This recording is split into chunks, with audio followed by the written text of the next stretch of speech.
દોષો ઉપક્રમણીય અધ્યાય એટલે એનો મિનિંગ શું કે જનરલ લાઇન ટ્રીટમેન્ટ ફોર ત્રિદોષા. આગળ આપણે જોયું કે 3 દોષના લીધે ડિસીઝ થાય છે, તો હવે એની ટ્રીટમેન્ટ શું છે, તો એ આમ આપી ઉપક્રમ એટલે ટ્રીટમેન્ટ. એમાં પહેલાં છે general line of treatment for vata disorder.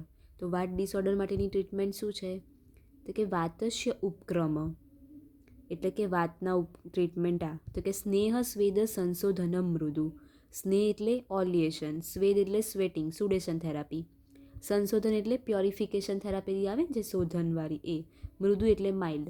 તો શું કીધું કે oleation and sudation therapy, mild emesis and purgation therapy. Okay, પહેલી રાઇટનું મિનિંગ ખબર પડી. પછી શું કીધું,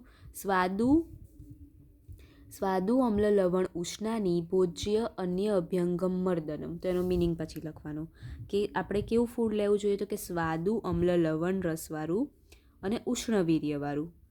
ભોજ્ય એટલે કે આ ભોજન આવું લેવું જોઈએ. પછી શું કીધું, અભ્યંગ મર્દનમ એટલે કે hot putting after the external application of oil. અભ્યંગ કરવું જોઈએ. મર્દન એટલે કે squeezing the body parts gently. બીજું શું કીધું, તો કે વેસ્ટનમ ત્રાસનમ સેકો મધ્યમ પૈષ્ટિક ગૌડિકમ એટલે કે વેસ્ટનમ એટલે કે ટાઈટ બેન્ડેજ, ટાઈટ બાંધવું, પછી મસાજ કરવું, ટ્યુબ બાથ આપવું, પછી બ્રિસ્ક મસાજ, અને આ તો કીધું મર્દન એટલે કે સ્ક્વીઝિંગ ધ બોડી પાર્ટ્સ. પછી sudden threatening and exciting etcetera. આ યાદ નહીં રહે તો ચાલશે.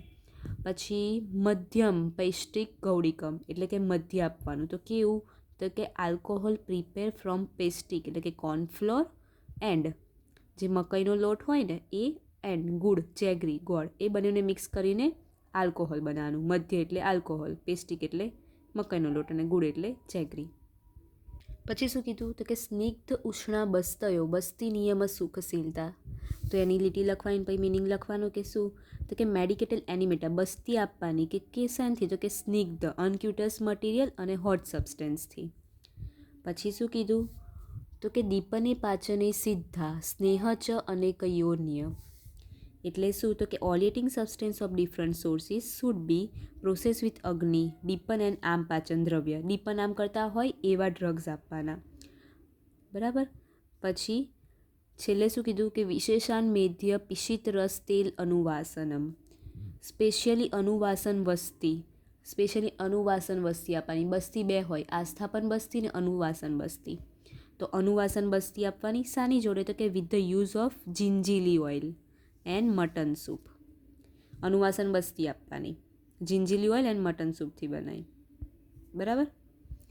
તો આ વાત ઉપક્રમ થયો. એવી રીતે ક્વેશ્ચન પૂછી શકે કે એક્સપ્લેન વાત ઉપક્રમ, યુ સંસ્કૃતમાં લખે, અથવા તો general line of treatment for vata disorder.